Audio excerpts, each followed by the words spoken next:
Stewardship for me is about holding things for the greater good, for the commons as a whole.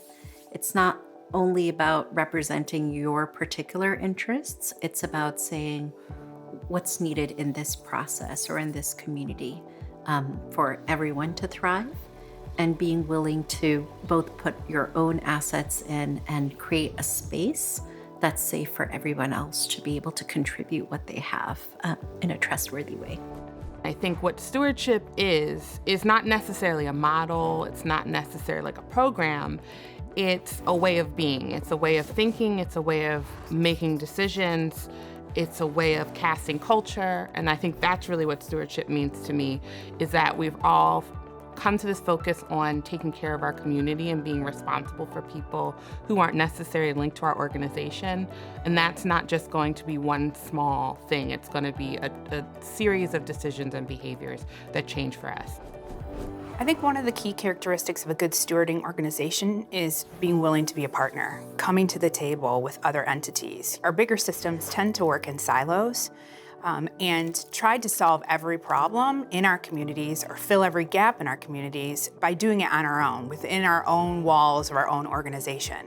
But we were never able to do that. We weren't able to optimize the strengths of each of our organization, really stretch the money that we had available in our communities to really be able to provide much more extensive support where it was needed, when it was needed.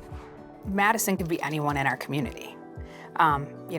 Madison was born and raised in this area, and she was a hypothetical case that we utilized to sort of clinically walk through all of the potential gaps in our system. And we really realized that if we focused more on those vital conditions, we could really change outcomes for people in a really profound way and stop that unraveling that oftentimes can take years for people to recuperate from, if at all.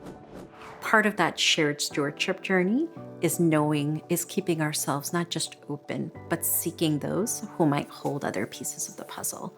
And intentionally recognizing that we exist in the context of systems of racism and income inequality and other structural inequities, at some level prioritizing the inclusion of pieces of the puzzle that would historically be left out. The way we take care of patients is different, how we define health is different. And so I think it's important that stewardship is here as a roadmap, as a playbook, because everyone's eventually going to be moving forward and trying to take this on. When you lift and change the systems that are holding many people back from contributing, it releases enormous abundance. Not just money, it does do that often, but often what it releases is what's possible.